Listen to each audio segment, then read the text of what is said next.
Hello everybody and welcome back to another exciting episode of Bowhunt or Die. You may be asking yourself right now two things. Number one, where's Todd? I don't know. It's not here today and we had an episode to film, so we're going without him. Number two, you're probably asking yourself, what is all of this stuff sitting on the table in front of you, Mr. Zarr? Well, today we are celebrating a monumental occasion. We have surpassed 200,000 subscribers here on YouTube, so thank you to all of you that have subscribed through the years, that enjoy, or at least pretend to enjoy, watching our content. So to celebrate 200,000 subs, we're giving away this prize pack of stuff. So we've got a cold steel fixed blade hunting kit, so you can chop up your deer after you kill it. We have got a brand new Fusion X Pro cellular trail camera. This is a great camera. Honestly, I thought about keeping it for myself, but we're not gonna do that. We're giving it away. We got a pack of the greatest broadheads the man has ever known, triple X's, Spitfires. We've got a sent away field kit. It's also in French, I think that is, underneath Trousse de Terrain. Is that French or Spanish? What do you think, boys? It seems like it's French to me. I'd guess Spanish, though. I don't know. I'm going to say Spanish. No, I'm gonna say French. Somebody tell us if that's French or Spanish. We've got a Buck Bomb Scrape Kit Plus, which comes with the sweet little hanger. And of course, how could we forget Bowhunt or Die hat and a pack of sweet, are these reflective or non-reflective, Paul? I can't tell. White, non-reflective Bowhunt or Die arrow wrap. So that is what you're gonna win. How do you win? Very simple. Just leave a comment on this video. That's all I need you to do. Leave a comment saying, Bowhunt or Die, baby. Love your show. Congratulations on 200,000 subscribers. And then Brando, Paul, and myself are gonna put our collective heads together and we're gonna figure out a more judicial way of selecting a winner this time around, just so that we don't get anybody saying, like, oh, it was rigged from the beginning. So don't worry, we'll pick a winner on next week's episode. So leave your comment below, Bowhunt or Die, baby. Speaking of Bowhunt or Die, it is that time of year that we are out bow hunting. We saw Troy Spolum recently down in New Mexico absolutely smash his first bull elk. Congratulations once again to Troy on an awesome hunt. Unfortunately, Todd ate tag soup on that hunt. Let's hope his whitetail season goes a little bit better. Me personally, my whitetail season is off to a glorious start. I went down to Kentucky with two of my good friends, Dan Richardson and Kurt Thorsen, so that we could hike around in public land when it was 90 degrees for some stupid reason, and you guys are about to watch those adventures right now, so let's get to it. Gotta love opening weekend on public. I think we've passed 8 or 9 trucks already, I would say. I'm gonna guess there's probably gonna be 2 trucks in the parking lot where we're going when we get there. I'm pretty sure all the trucks we've seen have been out-of-state plates. I've seen Indiana, Illinois, and Ohio so far. People from Kentucky must love us. Well, let's see how many trucks are in this lot.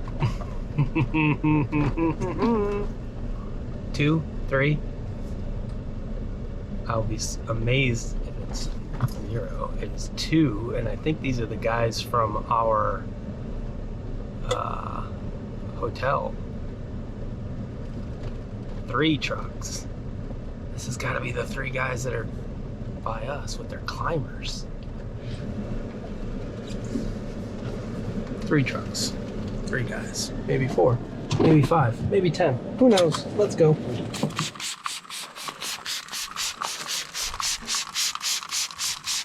Can never spray too much.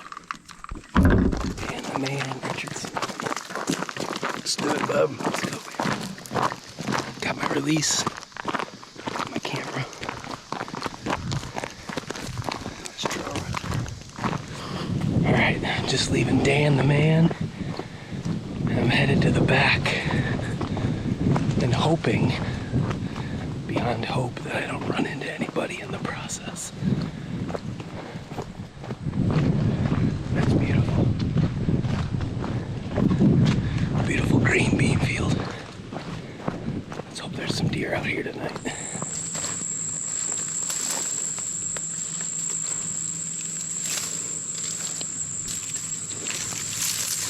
Yep. Oh shit. Okay. Is there anybody down at the other end of the field? Yeah. Okay. How been here for like 2 hours, so I don't know when anything. All good, dude. Good luck.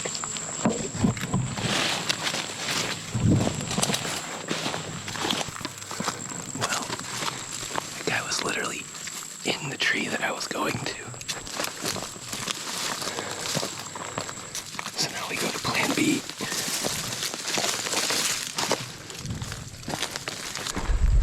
Saddle Bro.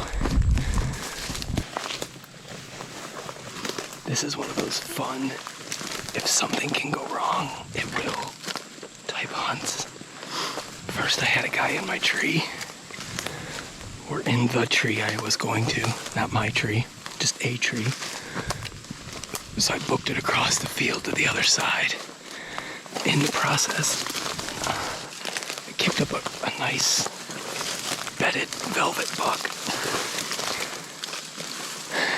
I was looking for a spot to set up close to where I kicked him out and decided, no, Zarr, don't do that. Go to your plan B.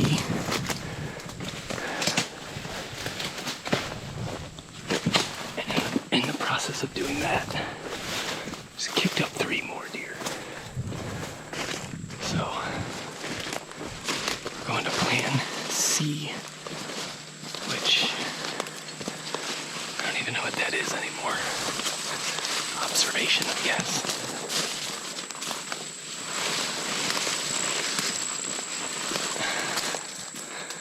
That sucks.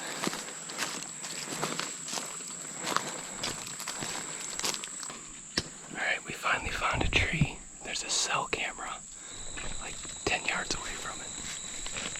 It's not a stealth cam though. So anyways, I gotta get set up. Let's go. This is our tree. We have 1 shot. That one.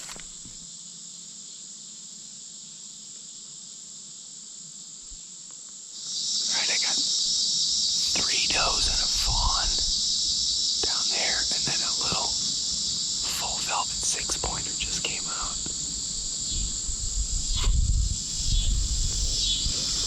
Hard to tell if he's a 1.5 years or a 2-year-old. Probably 1.5 years. Nice young deer.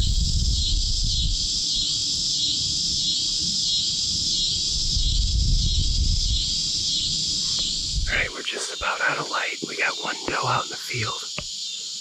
No big bucks tonight. Bunch of does and fawns and 1 little velvet 5-pointer, I think he was. So we got a few minutes till legal light is over, and then we're gonna tear it down and be back after it tomorrow.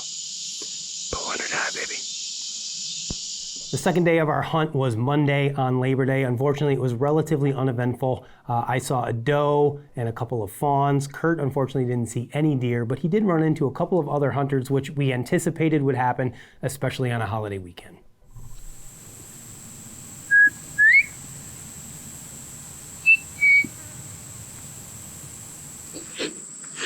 All right, well, there was my first public land sighting. Another hunter. A very bold hunter at that. He's wearing shorts, and I know the base of my tree is covered in poison ivy, so fingers crossed for that guy. He doesn't end up with a very itchy week. What's up, jerk? Gotta make sure I can still hit a target, just in case I see a deer tonight.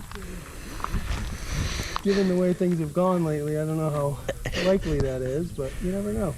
That's true. It's September 5th, and we're enjoying Kentucky's humid weather that might potentially bring a thunderstorm tonight. So fingers crossed that brings a thunderstorm of action later in the week here, but I think I hit where I was aiming, Kurt. that's good. Hopefully you're aiming at the bullseye. Looking forward to it. We're supposed to get a little bit cooler temps by the end of the week here. I know yesterday, speaking as a crew, we were sweating profusely, so Justin's got the bow out. He's doing some shooting. I shot yesterday, made sure everything was good and on. So fingers crossed tonight we cross paths with a deer. I think we're gonna start getting away from some of the more ordinary bean field kind of spots. I know I'm gonna try to go back and find some water maybe along some corn. So Justin, I don't know what your game plan is, but Justin's just winging it and I love it. Pretty much. So either way, there's to some extent you kind of got to hunt the people too on public. So we saw a lot of people yesterday doing the typical early season. Same thing we were doing. Yeah, same stuff we were doing. So we got to think outside the box, and currently we're going to find out if the deer are in that box. So I don't know, we'll find out, but either way, we're going to have fun doing it. So stay tuned.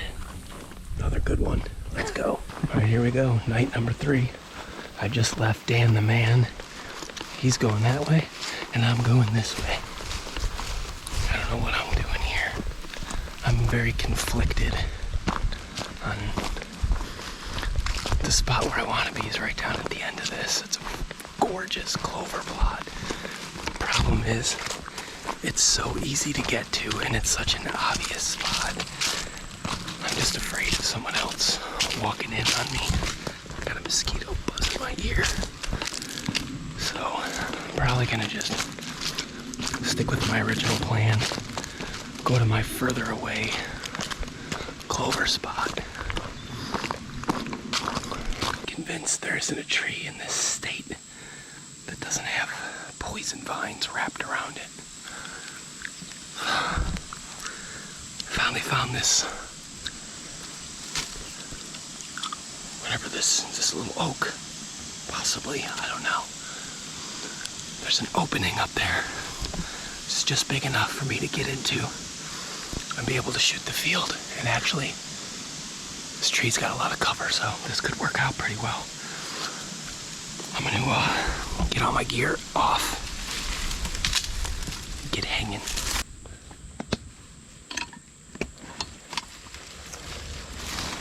Change of clothes, very important. Climbing sticks. Platform. Going up there. Alright, so when I'm using these one sticks on these smaller trees, what I like to do is I like to get my rope pretty much straight around the tree where I want it, right? I come underneath, I wrap around a second time, I come around, now I do my figure 8, and I go bottom, top, bottom, top. Then if I have enough rope left, I go around the tree one more time, like this, and then I tuck the tag end in there and pull it down. Now, that thing is situated tight as can be and it ain't going nowhere. I'll put an 8er on this one. Probably use 8er on my next couple steps, so that's how I like to do it.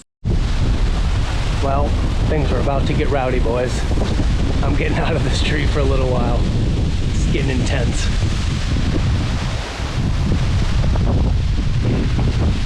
I'm gonna climb down till the storm passes and then be back up. Well, it's pouring. I got my tree umbrella rigged up. I'm on the ground at the bottom of the tree. It's raining cats and dogs, or as Dan would say, it's a toad strangler. Unfortunately, my umbrella's got some leaks in it, but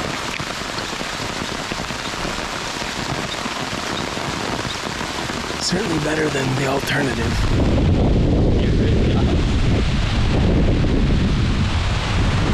One way or another, it's still going on. By like 5:30, I'm gonna have to get back up in the tree and just deal with it.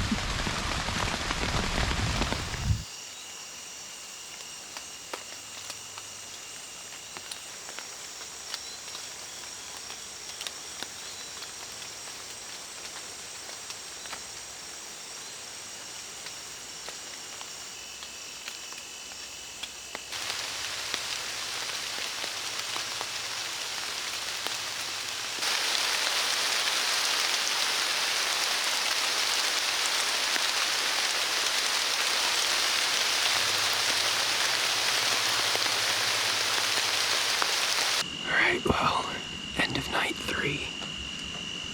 Saw some deer, got wet. Actually had to put my jacket on and my face mask because I was cold. Crazy, crazy, crazy.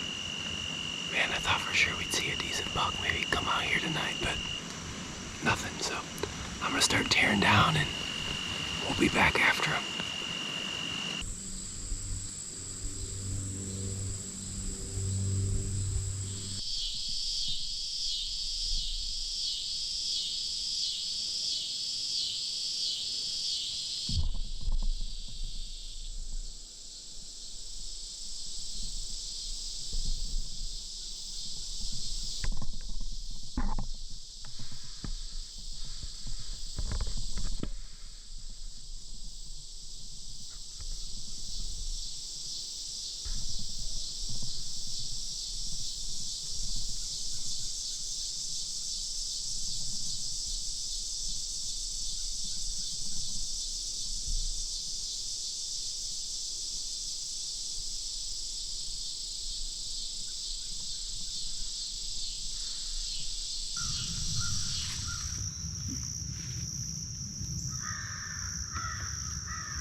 Fashionably late like normal. First morning sit of the season. Dan and I slightly miscalculated here.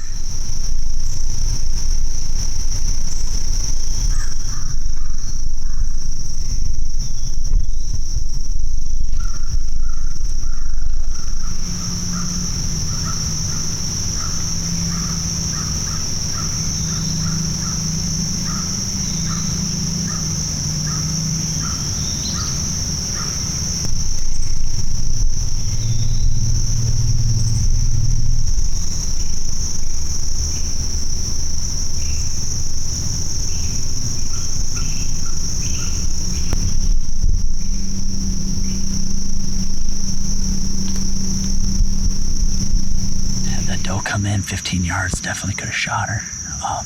Only reason I didn't is because off right here is like a dump off right down into the canyon, so I didn't feel like having to deal with a doe down in there. So she got the free pass, but beautiful morning. Just got back to the truck and I plopped my butt down in the shade, and let me tell you, it feels good. But I just put on 3 miles. Found a lot of interesting stuff. Found a lot of stuff that makes me question where to sit. So I think tonight probably do something relatively, I don't know, I'm gonna go one of two ways. I'm either gonna dive in, get really risky, and go to a different spot that I've never been just to get eyes somewhere else during the daylight on maybe a food source of some sort. Maybe try to find one of these overlooked ones. Justin seems to be having some luck in the back, far fields, big or small. He's seen them in both. So maybe that's my plan tonight. But first plan is I'm gonna go get some food and some drink. That is a to-do. So mark it down on the itinerary and we'll be back here tonight. So the crew has taken over the parking lot. Justin's got GoPros everywhere. He's got the murder gloves on. I'm trying to avoid getting more poison ivy on me. Leave me alone. I'm riddled with poison ivy again. I'm riddled with fear that I'm not going to find a tree Dan. where I'm going. Dan, where are you going? We're super quiet Where here you at going? Public. Wish us luck. Clover. Beans. Dan's getting Big out of the box. woods for a change. Finally. It only took you 4 days of not seeing any deer. see those in ponds. See, I always wonder until if like today. this is like people diving in there Yeah, somewhere. that's what I think. Or there's a booner I bedded actually- right down that point. I followed that down one time just scouting. It comes a dead end and it just drops off to nothing. So it didn't look good. Heavy breathing. Don't get my bald spot back. I've got a lot of bald spots.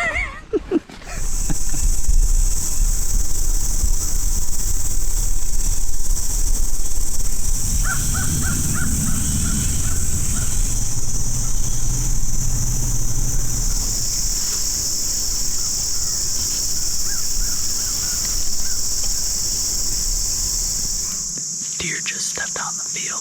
Looks like a small doe.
Just shot under him.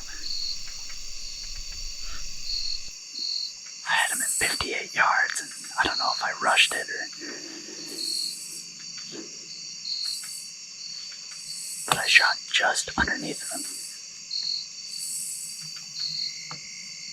Unfortunately missed that buck. That was a stretch, but with the lack of chances that we had, I was willing to try it. The buck was calm and relaxed. Just wish he was a bit closer when he came out. All right, kids. Final night here in Kentucky. I'm back in the beans, baby. Just couldn't stay away. It's nice and warm. I didn't check the temperature. It's probably about 80. I'm gonna take my time. Got a couple 100 yards to go. Kurt just left me. He's going north. I'm going south. We'll see what happens. All right, I just made it to the tree that I want to hunt. This is where the guy was set up the other night. Check this out.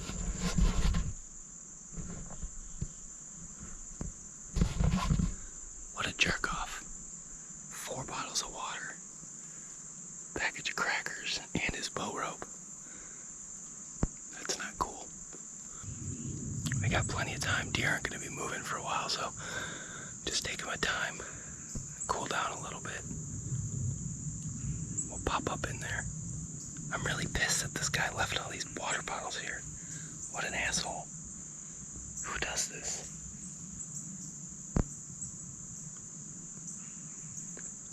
Dickheads. Don't worry, we're gonna pick them up before we leave.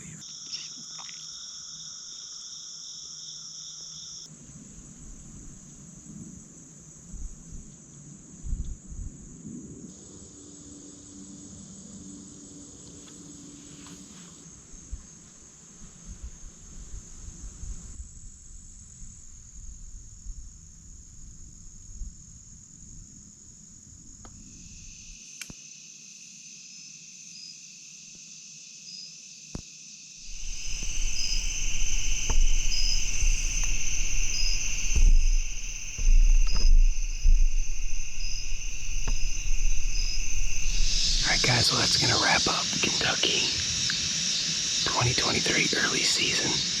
Had a good time. Got bit by chiggers. Got poison ivy. Ran into a bunch of other hunters, mostly all cool dudes. Enjoyed some time with my bros, Dan and Kurt. All in all, not a bad week down here. Wish we would have shot something, but it is what it is as hunts. Tough hunting, there's no doubt. Public land early season, coming in blind with no intel. Definitely a tall order, but it was fun. Now it's time to head home and get ready for Illinois to start. Bowhunter that, baby. All right, guys, couple takeaways from that week-long trip to Kentucky. Number one, I need to get better at identifying and staying out of poison ivy because I'm still actually fighting it. Number two, chiggers and or seed ticks really suck because those wounds are still healing. Number three, when it comes to early season hunting, I'm not sure that I would do that trip again unless I was going to put in the time ahead of time to do a lot of scouting and try to have an idea of not only where the deer are at, because we didn't have a problem finding deer and just generally getting within bow range of deer, but a good buck. It seems like that time of year, the bucks just aren't moving very far. And I think that's why some of the western states that open earlier are probably a better option for those early season hunts, because you can see so much further. You can get up in a tree, you can glass, you can drive around, you can find a buck to go hunt. Whereas when you're hunting this rolling, hilly, wooded terrain in Kentucky, like, yeah, you might stumble on one, but they're not exactly easy to find. So again, unless you're willing to go out and either A, run a bunch of trail cameras, which there were trail cameras all over this damn place. I feel like somebody out there's got a bunch of pictures of me and Kurt and Dan walking all over Kentucky public ground, because everywhere we went, we ran into trail cameras, which I'm conflicted about. Like, I appreciate the guys that take the time to go do it. A lot of them are traveling hours and many miles coming from out of state to try to do this. But at the same time, there's part of me that like walks around and it's just like everywhere I go, there's trail cameras and I'm like, ick, this just ick. I don't like it. So yeah, the whole Kansas thing, I'm okay with. I'm okay with banning trail cameras on public ground. Hate me all you want. Now, that's not to say that as long as they're legal, I wouldn't do it, because I probably would. Again, if I was gonna go back, I would invest the time to do a lot more scouting pre-season and try to have a pretty good bead on a buck, because I think if you know where one's at, it makes it a lot easier to go in and try to kill them. For us, it was like we were just hoping to luck into one. So it is what it is. We had a good time. As you guys saw, Kurt missed that buck that night. Personally speaking, sorry, Kurt, you already know how I feel about this. He took a 58-yard shot at that deer. Kurt has been practicing a ton this summer. We were out shooting together. We went to a 3D shoot. He kicked my ass. He's been doing awesome. And I think he wanted to see like if all that hard work was going to pay off. Obviously, it didn't. Got a little bit more work to do on that one. So, in retrospect, probably good that he missed, because that shot was a little bit far back and that would have been a horrible track job the next day in 80+ degree weather. So kind of glad that he missed, although I really wish he would have just smoked the thing. It would have been more fun for us. Both of us passed multiple shots at does. Gosh, guys, it was so hot and we were so far from the truck and it was so thick and hilly. It was like the last thing we wanted to deal with was getting a doe out of there. We have plenty of season ahead of us. We have plenty of areas that have good deer populations. I'm sure we won't have a problem shooting a doe, so it's not like we needed to. So we had our opportunities. We just didn't see or shoot any big bucks anyways on this particular hunt. So that wraps up Kentucky. Illinois is gonna start before long, but obviously before we get to that, we got a few other things we gotta do here today. Number one, ask the experts, i.e. PJ Riley over at Lancaster Archery. So this question comes from Robert Shelton. It's an interesting question. Will regular Vaseline work on a bowstring and a crossbow rail? Let's see what PJ's got to say. All right, guys, great question here, because, at home, we always want to try and use things we already have for multi-purposes. So a lot of folks want to use things they have around the house and see if they can use them somehow in archery or bow hunting. So this gentleman asks if he can use Vaseline for a rail lube for a crossbow or as a bowstring wax. And what I will tell you is no, do not do either of those things. I'll start with the rail lube first off. Most of the rail lubes are silicone based. Vaseline is water based. Obviously right there you can see the big difference. Silicone resists water, water is water. But even worse is, Vaseline is a jelly. Anything that you have that's a jelly, crossbow rail lube is either going to be a waxy type substance or it's going to be thin, real thin, and oil basically. And that jelly, what's going to happen if you put that on there? That's just going to collect dirt, as your string goes through it. It's going to pull that Vaseline back into your trigger mechanism. It's just going to cause all kinds of problems. So do not use that as a rail lube. Now, similar thing for your bowstring. Vaseline also has some petroleum in it, which can combat the natural wax. We use waxes on the bowstring. So that petroleum actually may break down that wax. Also, that Vaseline, it's not going to have the right properties to get into the fibers of your bowstring.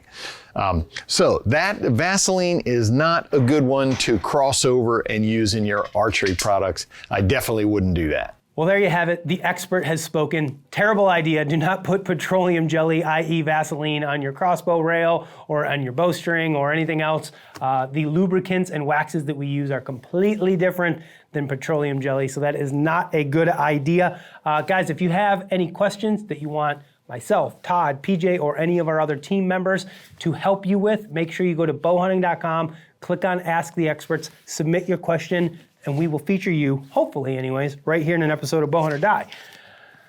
2 more things to cover for today, and then we'll get out of here. Number 1 is trophy photos, because they are starting to pile in. You guys are laying down the bucks and the goats and the elk and all sorts of stuff. So let's take a look at trophy photos right now.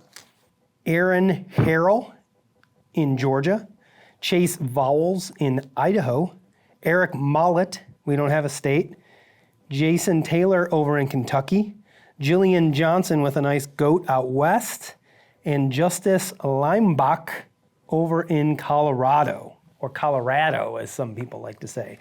Congratulations to everybody on your fine trophies. Paul, you gotta do a better job of getting me the states for everybody next time.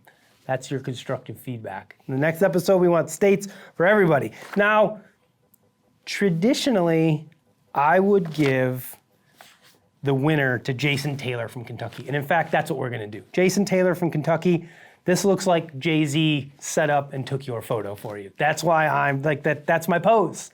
Like for me, that's the perfect recipe. It's framed well, he's smiling, the buck's propped up, I can see the bow, everything. Jason, kudos, that's how you win this contest. However, we're also gonna give a second prize, victory winner, to my friend Chase Vowles out there in Idaho. Normally, I'm not a fan of like the bow up in the air pose, but there's something about this young man and his big smile and his enthusiasm with this buck that he killed that I'm just like, I'm feeling it. I'm feeling pumped for Chase. I love the enthusiasm. I love the picture. Congratulations. So Chase Vowles and Jason Taylor, make sure you email us info@bowhunting.com so we can get you your prize pack. We'll probably send you something similar to whatever we're gonna give to our 200,000th victory winner. Last thing for today, guys, if you've waited this long to put a new string on your bow, shame on you, first of all, because we told you months ago you should have done it. And now you're gonna have to wait who knows how long if you want a fancy custom string. But if you're in a pinch and you're like, guys, I need a string, and I need a string now, ABB Platinum Black. This is their platinum bowstring. It's the best string you can get. It's the string that I use on my bows. It's an all black. They're pre-made, sitting on a shelf, ready for you. The person that waited, the person that was like, nah, I'll get around to it later. Well, now it's later and you need a string. Platinum Black is the way to go. Go to ABB Strings. Is that their website? I think it's ABB Bowstrings. Just Google search them up. America's Best Bowstrings, Platinum Black. But don't forget to use the code BHOD to save 10%. Not just on Platinum Blacks, but if you're like, hey, I'm willing to wait and I want a custom set of strings like my man Jay-Z, Flow Yellow with the blue. It's looking good this year. If you want a set of custom strings, you can use those too. Use the promo code BHOD to save 10%. I feel like a podcast host with that one. This is what they say on all the podcasts. Like, use code BHOD to save 10% on a ghost mattress or ghost bed or something. I don't know. We have no deal with them. Go to ABB, buy a set of strings. Next week, Todd should be back. Hopefully, he should be here. I don't know. He'll probably walk in as soon as I'm done filming this today. But that's all we got. 200,000. Thank you again to everybody that has watched, commented, subscribed, shared us with a friend, whatever, over the years. Even all the foreign people that are leaving comments on our video that I can't even read. Thank you to you guys as well. And if you haven't subscribed, what the hell are you waiting for? Hit the little subscribe button because our content is awesome and we would very, very much appreciate it. Thank you again to everybody. I'm out of here. See you guys next week. Bowhunt or Die. Oh, the door is locked. Yeah, here old Danny is out in the cornfield, and Kurt's already at the Jeep, and I'm trying to message him and call him. He ain't answering. So I'm thinking, well, he's thinking I'm fat, which I am. You know, it's like, well, we'll just make Dan hike the rest of the way. So